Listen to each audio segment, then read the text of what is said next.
Abi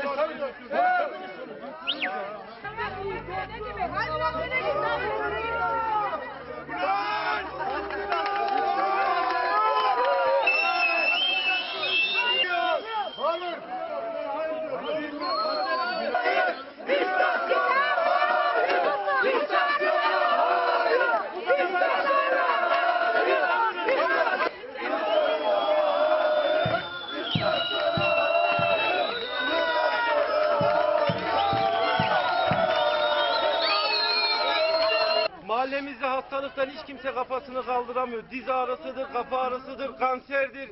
Hamile kadınlarımız, kızlarımız çocuklarını doğum yapamıyor hastalıktan. Bir tane değil, 3 tane birden buraya baz istasyonu. Emniyet Müdürlüğü'ne de elimizdeki evraklarla gittik, bizle ilgilenen yok. Biz bu baz istasyonunu burada istemiyoruz. Kim ister İstemiyoruz. Yani mahalle adına biz bunu istemiyoruz, hiçbir türlü istemiyoruz.